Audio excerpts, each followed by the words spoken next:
Welcome to this week's episode of Being Human. Today, I'm delighted to say I'm speaking with Amy Edmondson. She's a professor of leadership at Harvard Business School and the author of The Fearless Organization. Amy, welcome to the show. Thank you so much for having me. I'm delighted. And of course, what you've become famous for is this idea of psychological safety. And so I wonder if for our audience, we start there. What do we mean by psychological safety, and then spread out from there? Yeah, so psychological safety is a perception that you can speak up at work, meaning you can ask questions, you can admit mistakes, you can offer crazy, half-baked ideas, and you're fairly confident that your colleagues won't think less of you, or that they will accept your humanness in a way, that we're all fallible human beings, and if we're committed to the shared work, it's absolutely vital that we participate, and it's hard for us to participate. So that was a little bit long-winded, but psychological safety is that wonderful, and I hate to say it, but sometimes rare sense that I can be myself here. Yeah, and the other thing that you offered in the book, which I quite liked, was people feel safe and compelled to speak. Yes, I mean they recognize. I mean, I don't think that's necessarily a part of psychological safety, but it's a part of what works, right? So that I feel able. Psychological safety says I feel able to speak up. I think I feel compelled when I care about my colleagues, when I care about the customer, when I care about the mission. When there's some reason to exert. So it's almost that combination. You need the safety and the motivation to do great work. Right. And that those two together is what works in organizations. And in terms of performance, and that's where it starts, right? That you discovered this as a factor in team performance. Do you want to tell us a little bit about the genesis of the discovery of it? Sure. In fact, I had early in my PhD program in graduate school, I'd been quite interested in the research in aviation that was done in the early 90s, late 80s, that basically said, cockpit crews, in commercial air travel, when they work better as teams, when they have some of the trappings of a good team, they make fewer mistakes as teams. So even if an individual does something wrong, his or her colleagues will catch and correct it, right? And they'd studied this in simulators, so it wasn't. I mean, there was black box studies as well, but they studied people. They put teams into simulators, and they would, literally be more resilient and able to perform well when they were good teams. And so I wanted to replicate that essential finding in healthcare delivery in some hospitals, where I wanted to study teams and assess them with essentially the same team diagnostic, and show that better teams made fewer medication errors. That seemed like a valid hypothesis. Fast forward, when I got the data, and I collected the team assessment data, but trained medical investigators were going week by week to collect data on errors. I found, first the good news, I found a significant relationship. And I thought, great, I published, I've got this paper, all is well. And then I noticed that the correlation was in the wrong direction, meaning that what the data seemed to be saying was that better teams, according to a validated survey instrument, had more, not fewer, medication errors. Now, at first glance, that just didn't make any sense. Why? Because healthcare delivery is very interdependent. You really do have to work. You have 24/7 care. You've got to be very collaborative and working very closely and effectively with your colleagues to deliver safe care. So it made no sense until I suddenly thought, wait a minute, maybe the better teams aren't making more errors. Maybe they're more willing and able to talk about them. So that in a sense, I was reframing the dependent variable and saying, this might not be error rates. This might be detected error rates. That when you don't want to have your errors found out, it's often, quite easy to kind of just hide them. It's busy and crazy, and you don't necessarily have to raise your hand and say, hey, here's an error that I or we made. So that was a kind of insight that was difficult to prove in that particular setting, but it started me in a whole new direction, right? It started me saying, if that was right, clearly we understand that people might want to hide their mistakes, but why was it systematically different in different teams in the same organization, in this case, the same hospitals? And so that made me think, well, maybe this thing, and I didn't have a name for it yet, but this interpersonal climate, if you will, really does vary inside organizations from team to team, right? Not just between organizations, but inside organizations. And so the next study I did, I wanted to show on purpose that might be so, and it worked out quite well. And the next study was in a manufacturing setting, so very different context. Yeah.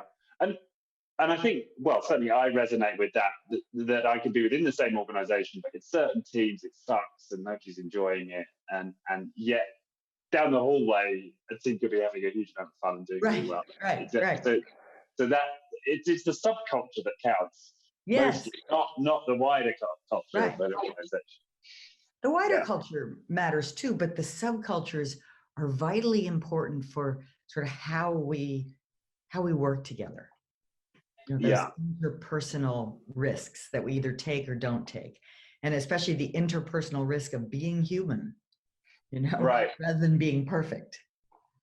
Right, and it correlates with this idea that one toxic employee kind of has this impact to all of those around them, and so you could see that this may correlate with that evidence that suggested just it's a few people in a team to really impact on the subculture of that. Yes, there's a real asymmetry too. It can take a little bit of time to build up that sense of trust and safety and respect, and then it can be killed, so easily by one person, yelling or saying something deeply hurtful to another, or and it's a sort of so it's I think that asymmetry matters. Like we have to work hard to maintain a climate, and it's really a climate where learning is possible, where contribution is possible. And I'm interested, so that just to rewind a little bit to this idea that on the one hand you're measuring performance as being good, but yet you've got this high error rate. Just tell us a little bit about that instrument that for a good team. Yeah, so what I would say is, in fact, we did not have any objective performance data for those teams in the hospital study, but it was just it was not possible, at least in that study, to make any conclusions about who was actually a higher performer. So I came out more with a hypothesis than a conclusion. So I came out of that study, back in the mid-90s. I came out of that study saying, I believe that interpersonal climate affects learning behavior, which should affect performance. But that was all I could do. I could say, I believe this. So then my next study, which I studied 51 teams of 4 kinds: management, sales, new product development, and production, frontline factory teams. So I had 51 teams distributed among those 4 categories. And in this study, I measured, again, the properties of the teams, the learning behaviors in the teams, the psychological safety in the teams, and their performance in 2 ways. One, their self-rated performance, and then 2, I got either the recipient of their work or the manager of that work to rate the performance from a distance. And in that study, I was able to show that psychological safety enabled learning behavior, which in turn enables performance. Right. Okay. So you had that objective measure. And then what's interesting in your book, and I hadn't realized this, that there's the Google Project Aristotle that found your work, right? So tell us a little bit about that. Yeah. So that was a stunning surprise and development for me, because I had been doing this work and largely publishing in academic journals and a few sort of books or articles for practitioners in management, but not clearly not with the same reach that Google has. So then in 2016, Google had a widely publicized study called Project Aristotle. And a New York Times reporter named Charles Duhigg wrote about it in a very beautiful New York Times Magazine cover story. And so it got a lot of attention. And essentially what Google did was set out, led by a scientist called Julia Rozovsky, to figure out, what explains persistent performance differences across teams at Google. And they have lots of data and lots of analytic skill, and they put in everything they had access to, and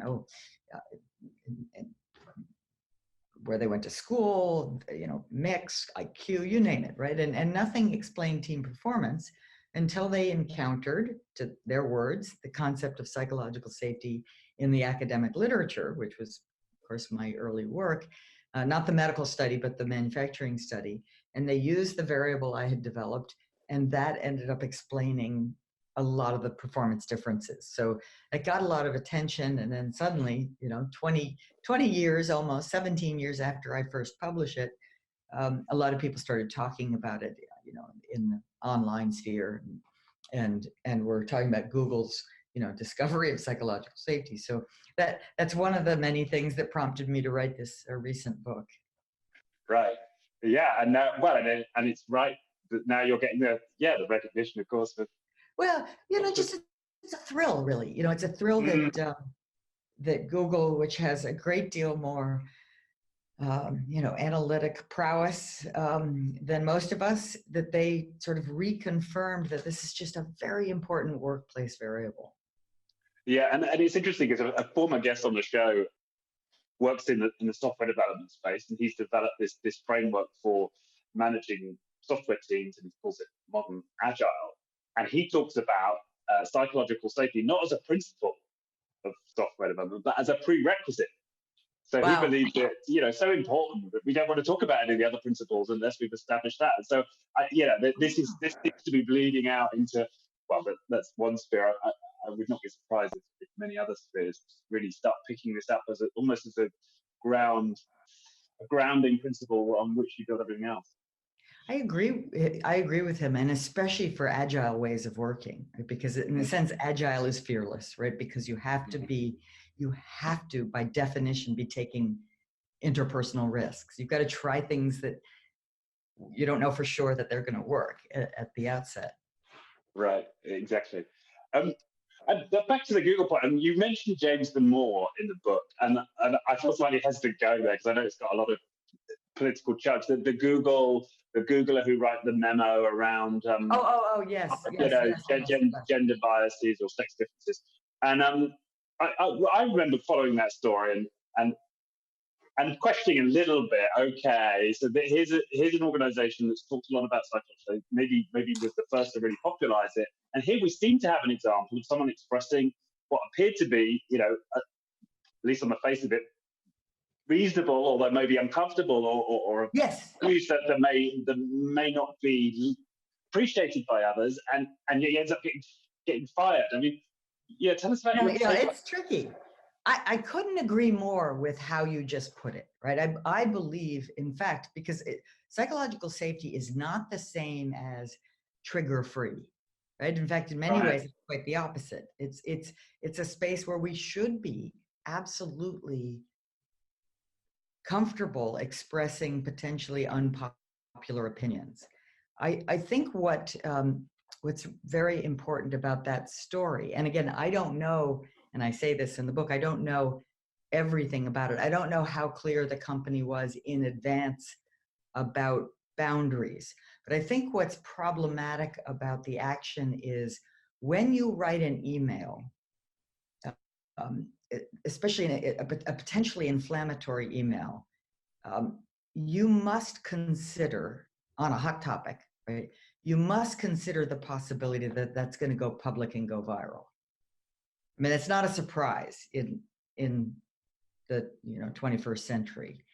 And so when you are potentially speaking on behalf of a large and a company whose reputation matters to it, and to its other employees, I think you have a responsibility to be a steward of that organization. You know, as an individual in a team, and not in a, you know, not in a recorded way, I would like us to feel, you know, incredibly comfortable taking those risks and saying, here's what I think, but, you know, tell me what I'm missing. You know, I just really bothers me that this happened. Yes. Now, consider that same conversation where I write it up, I send it to a colleague who's almost certainly going to send it to another, who's almost certainly ultimately going to send it out viral into the blogosphere. I can understand why an organization would say that's just outside the bounds of the behavior that reflects badly on people who don't hold those same opinions. And it's in a sense not fair to associate that with the company. So that's as your own, you know, your own name, your own view. Feel free to, you know, do what you want. But so I don't know if I'm being clear or not about the. Yeah, I think you're suggesting that there's an when you're working for an organization and you're creating something in the context of a dialogue within the organization, you know, be careful about writing it down. Yeah, and writing it down and you know, sending it electronically. Yeah, but I suppose that you might then argue that what you're talking then about is a fearful organization where people are fearful to write these down. And well, or at least, I mean, we've got to figure out ways that you are not inadvertently speaking for thousands of people, and that, you know, that may hold very different views. I mean, if you're going to do it, be super clear. You know, the whole thing has to be made super sharp distinction. This is how I feel. This is how I see it. I worry, right? And I believe, you know, that our politically correct hiring policies are leading us not to have the best talent. I think that's bunk, by the way. I mean, I think there's no truth to the statement that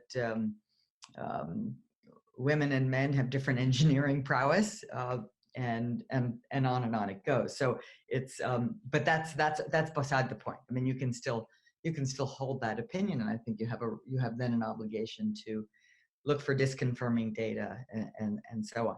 So I mean, what I said was I couldn't comment on whether the response, Google's response, was the right response because I don't know enough about their clarity. I believe that in psychologically safe organizations, there's a great deal of clarity about where the boundaries are, meaning we've got to know what we consider in our organization, team, et cetera, a blameworthy act, right? You know, because it's not the case. It's not the case that one should go out on Fifth Avenue and shoot someone and get away with it, right? That's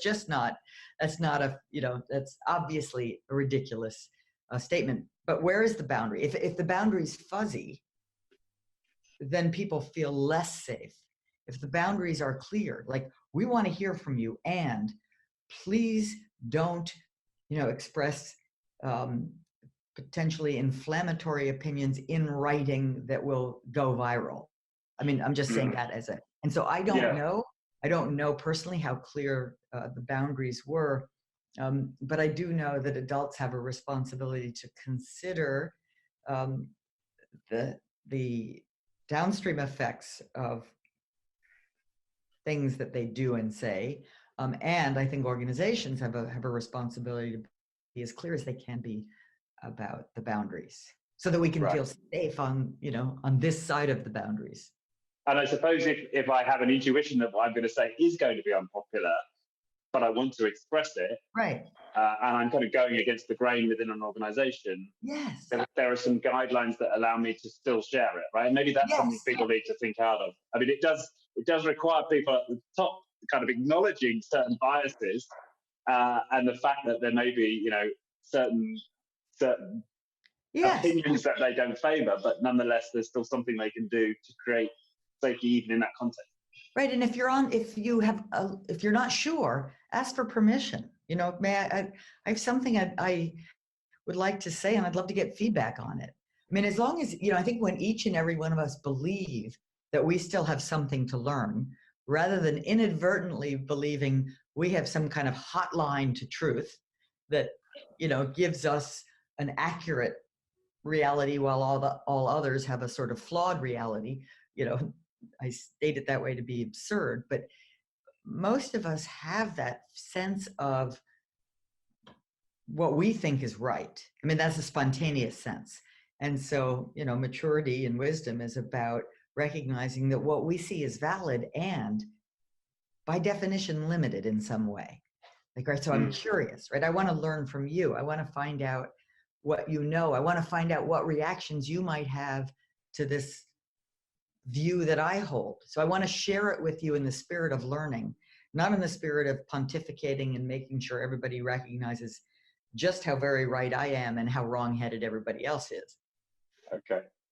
So avoiding being right. Yeah. Yeah. No, and so I was dwelling on that James Damore scenario, and then I made a few mental steps, because then I thought, okay, well, he shared that article, but maybe, so let's think about why it was so inflammatory, and he's sharing that within a broader context, you know, that was very hostile to his set of views, at least within, let's say, the liberal establishment, let's say. And perhaps had he shared a view that was more in line with the kind of consensus in that context, he wouldn't have had the same rebuke from the organization. And it sort of plays into this broader sense right now, at least, that in certain realms within social media and the media in general, there is a kind of dominant narrative, and if we go against that, we get censored. And a lot of people on the right are now saying, well, there's a censorship problem with the main social media platform. And then I got into this question of, okay, well, what they tend to talk about is free speech. You know, my free speech is being impinged because I can't express a right-wing view on Facebook or YouTube or whatever. So what's the difference between free speech and psychological safety? Do you see a difference there? Well, I mean, I guess historically I've thought of psychological safety as free speech in a team, you know, Okay. in a workplace. That doesn't necessarily mean face-to-face. We could be a distributed team working on a new product development project around the world. But in general, I mean, I've thought of this as free speech very in a very proximal within a team sense. I think what you're touching on now is a very deep and long-standing issue of the challenge of free speech, right? I mean, it's in a sense, it's something we all can readily subscribe to as a good idea. And then when we think about it, we realize there are risks, right? I mean, with free speech comes responsibility. And with free speech comes the very real possibility that we will offend others.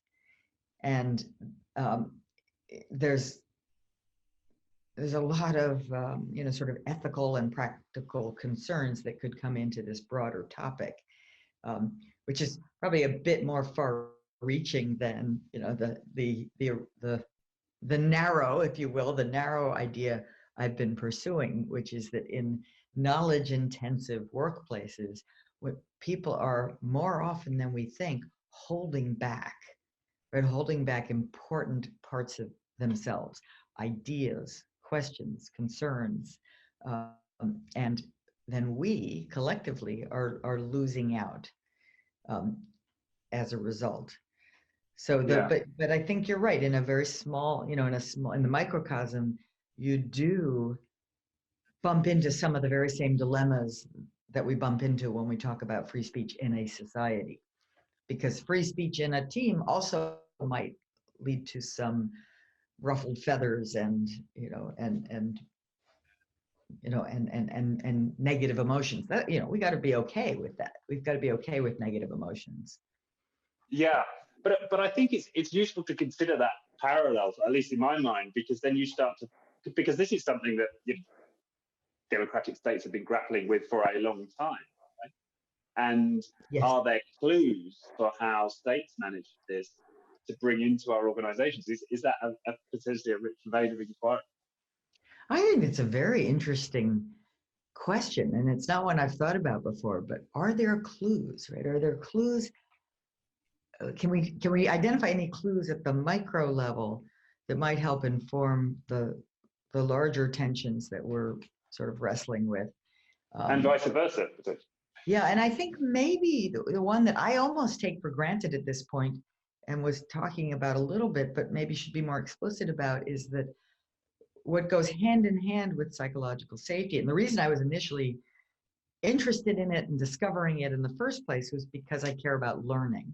Like I care about improving and innovating and coming up with better and better ways to do the things that we do and care about, whether in an organization or in society. So what that means is, for me, psychological safety and a learning mindset or attitude and behaviors almost must go hand in hand. Like the psychological safety allows the learning, and in a sense, the learning and the learning attitude kind of makes it safe, because we know explicitly that we don't know already. Like, I mean, if I know, I'm not learning.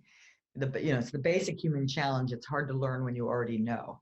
And so now let's take this back out to the societal level and free speech. I think free speech maybe works best when people have a learning and growth mindset. When they come to it with, here's what I think, I have a perfect right to express it, and I have an obligation to care about and learn from the reaction that others have to what I say.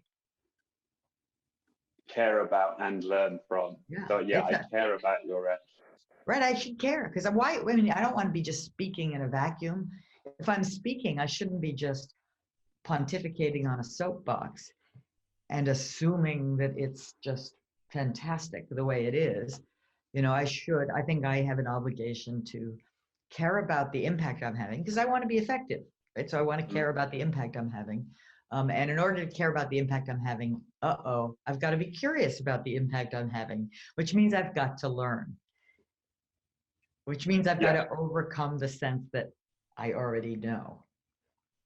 Yeah. Which I think is actually a theme that we've touched on in several of the other episodes, in terms of this shift in leadership style, from being the boss who knows and directs based on their knowledge, to the boss who doesn't know and actively seeks to engage the collective intelligence of those around them to maximize the chance of success. The boss who at most is setting and maybe even responsible for setting direction, but doesn't have all the answers for how we get there. And even open to the possibility that this is the wrong direction, because as more is learned, we might find out, we got to pivot. We got to go this way. Yeah. And that's actually, that's interesting to think about that in the context of psychological safety, that may be part of the picture here, right? The leadership style, and coming from a place of I know to coming from a, as we say, growth mindset, caring what your actions are, and learn mindset, which starts with humility and I don't know. I can see that. And the other thing that you talked about, which I liked, and I hadn't ever really considered before, was this idea of the silent voice asymmetry. And that maybe maybe explain why this doesn't naturally emerge, right? Right. I mean, if you have something to say that you're worried might not be well received, right? So it might be a question and you think, my colleagues might think that's a stupid question, or it might be an idea, this is probably not a very good idea. Any of those kinds, or you made a mistake and you don't want people to think less of you for it. So any of those kinds of ideas or concerns inside your head. Now we think about the moment of choice, in a sense. Sometimes it's not very conscious, but that moment of choice is I can let it out or I can keep it in. Now, if I let it out, who gains?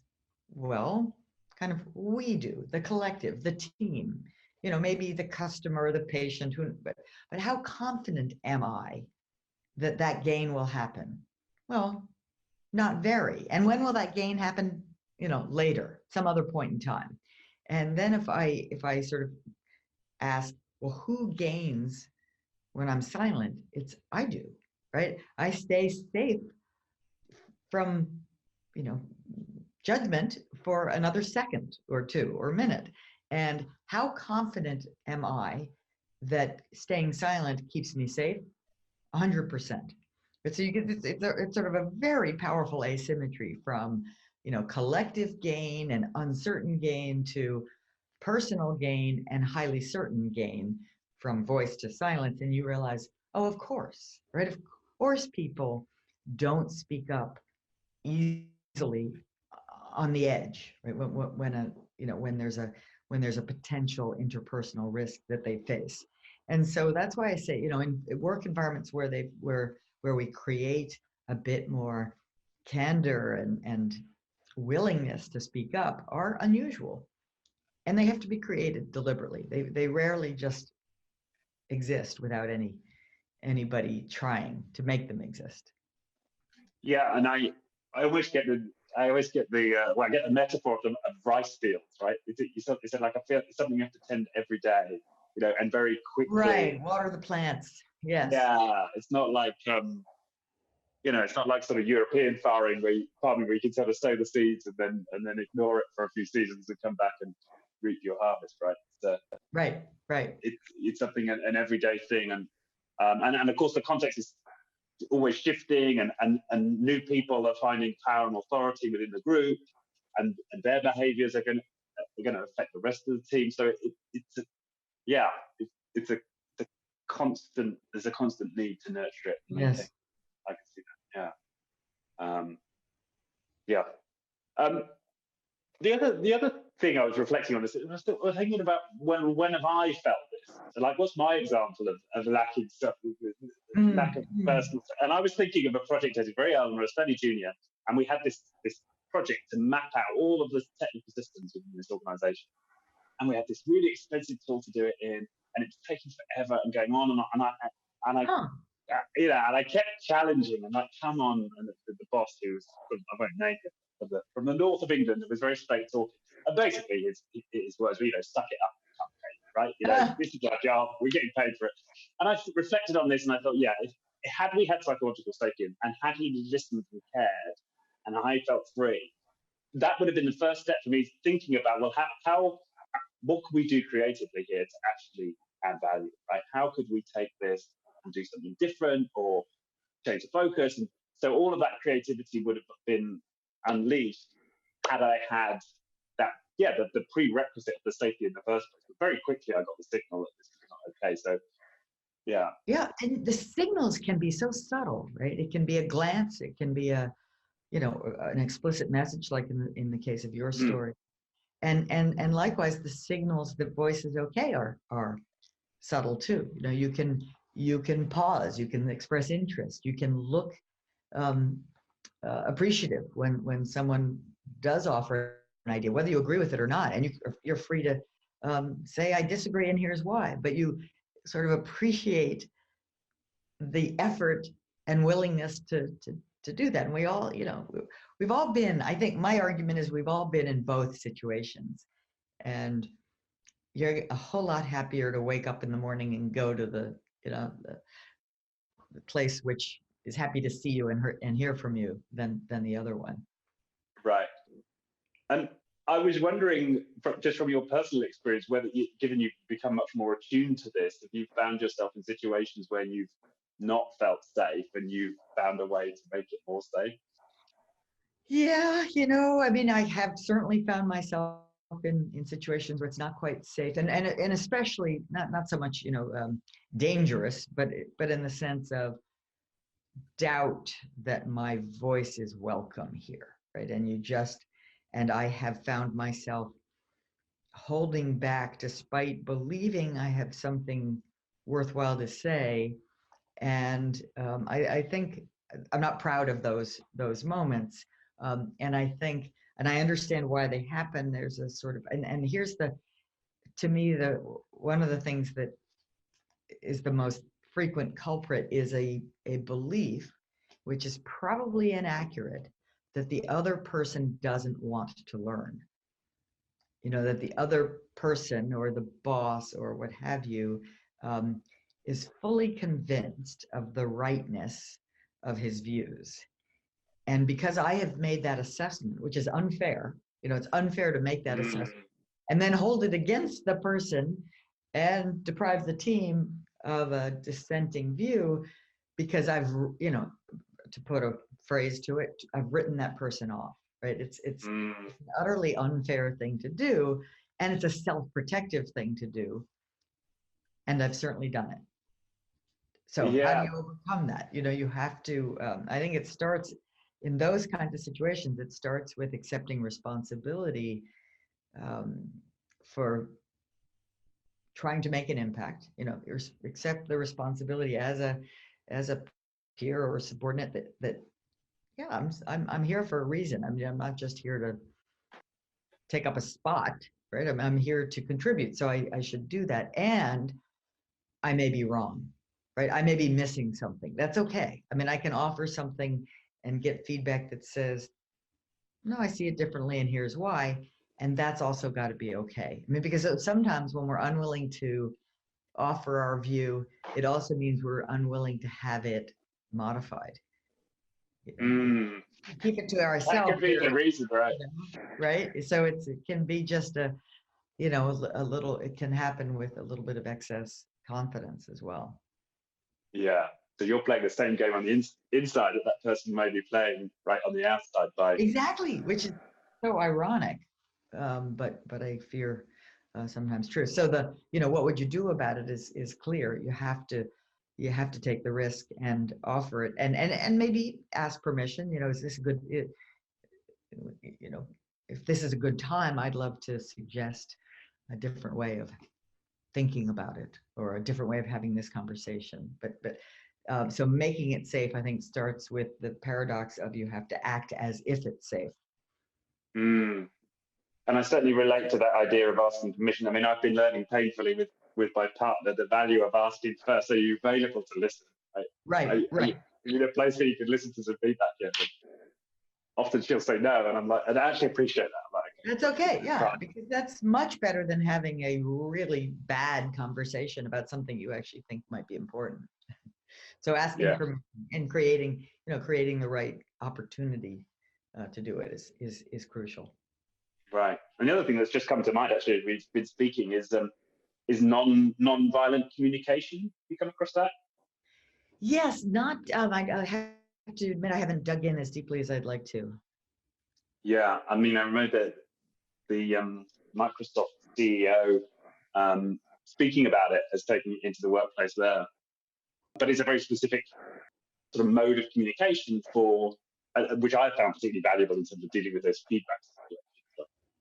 Because it's all about not making the other person wrong, and all about sort of me owning my own sort of reactions and needs, but not ascribing anything to the other person. Right? There's discipline around that. So that's very similar to the reframing that Chris Argyris, famous scholar who passed away years ago, described in terms of a learning-oriented conversation. It sounds very similar to the nonviolent communication, because it starts with the frame that I have a valid point of view and I may be missing something, right? And I have a sort of a responsibility to learn. And if I go into a conversation with that mindset, I am so much less likely to do harm, you know, deliberate or otherwise, right? Because I'm really going into the conversation hoping to educate, but also hoping to learn. Right. Yeah. And there's both, isn't it? It has to be both. Has to be both, right? I have a responsibility to teach and to learn, even if I'm just teaching about my opinion. I'm still teaching. I want to explain to you how I see it, right? That's an act of teaching or an act of advocacy, and then an act of inquiry, which is, how do you see it, or what am I missing, or how does that sound to you? Mm, mm, yeah, no, that makes a lot of sense. And when you ever hear this, it makes complete sense. And then in the moment, when your emotions are high, it can be can be difficult to reach for this. Extremely difficult. Yes. But that's not, yeah. But it's about learning over time, I suppose, or at least for me, Yes. to apply these disciplines actually in safe environments on the sort of the Yes. shallower slopes, and then building it up so it's a bit closer to hand when it comes to the big moments. Right? And that was a conversation I used to have with Chris, 2 decades ago, which was, I think I can be what he called model two. I think I can be learning oriented when the threat is low, but when the threat is high, angry boss, that's high threat, you know, I'm going to freeze up and have a very, model one mindset, right? But if I'm feeling like this really is a space where I can learn and grow, I'm all ears, and I'm all willing to take those risks. Well, you see, that's interesting, isn't it? Because then again, we're coming back to psychological safety. So even sort of developing and learning these, let's say, more sophisticated communication techniques, or more mindful, whatever we might, or more learning oriented, or empathy oriented communication techniques, again, requires us back to this idea of being a prerequisite, requires that safety for people to actually develop the skill. Yeah. Yes. See that. Well, this has been a fantastic conversation. It's gone to a few areas I wasn't expecting to go, but that's always the fun of these conversations. I wanted to ask now, where are you taking this in terms of the research? What's the vanguard of this research right now? Well, for me, the most important thing to me in this research on psychological safety is, how do you get it? Right? And I have some, and in chapter 7 of the book, I talk about some recommendations that are research inspired, I guess. But what I have not done, and what I'm really hoping to do, is, in an action research sense, work with one or more organizations trying to change how they work. And I want to be clear too, psychological safety isn't for me the goal. It's No. the means to the goal, right? I mean, the goal is, agile, energetic workplaces where we are serving our mission as effectively as we can. And my small argument is we need psychological safety to do that. So I'm eager to roll up my sleeves and sort of find out more about what works, what gets in the way, and how it can unfold over time. And that's interesting. And have you got some early takers? Yes, yeah, I do. So nothing is, I don't have anything absolutely underway yet, but I have a few, I think, very good feelers that might soon be underway. Well, that's actually exciting. So if you're starting to develop some hypotheses of what might work and creating the environment to test them, is that the idea? And team up, right? I don't want to do this myself anymore. I want to team up with other thoughtful people, which can be on the research side and on the practice side, to kind of share views and experiences in some real setting. Right. And could you give us a flavor of the sort of top 2 or 3 hypotheses that you'd like to test that you think? Well, I think I'm not sure I could even articulate them as hypotheses, but I think if this sounds like a hypothesis, fine, but a proposition that it has to be both top down and bottom up at the same time. And by top down, I mean, I think we do need support for an interest in this kind of journey from the very top of an organization. But then an immense invitation and openness to how it's going to look and play out in different parts, tasks, regions, etc., so that as people experiment together, those experiments are really sanctioned and welcomed. So that's one. That's a kind of macro architecture, if you will. And then on a more process proposition would be, sorry, like it or not, it's trial and error, right? We're going to together generate some hypotheses and together try some things, some of which will work and some of which will not work. Right. Okay. Well, certainly the top-down, bottom-up makes a lot of sense. Yeah.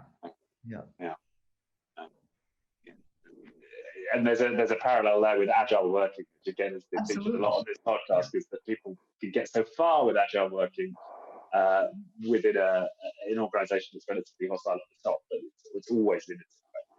Right, which gives us a little bit of a chicken and an egg problem, right? Because it's, agile working, psychological safety, agile working, it's all, it's hard to know where you start. So I think you just start where you are. And yeah. Good. Well, thank you so much. And again, for those who've really enjoyed the conversation, this is the book of the Fearless Organization, Creating Psychological Safety in the Workplace for Learning, Innovation, and Growth. We'll put the link to the book. Thank you. Go. Is there anywhere else that you would point people to? There's also a TED Talk, isn't there? Yes, although, I think the TED Talk is there's a TEDx talk on psychological safety that's very short and useful for some training purposes, I hear. And then the longer one on teaming, sort of teaming up with strangers to get big things done. And but I think when I write, I always feel more, at least I have the opportunity to keep smoothing it over to get it right. So I'm happy to recommend the writings. Okay. Yeah, so we'll put all of that in the description. It just leaves me to thank you for your time. It's been a wonderful conversation. I really enjoyed it. Well, so have I, and I learned a lot from it. So thank you. Oh, good. I'm glad. All right. Thanks once again. Thank you.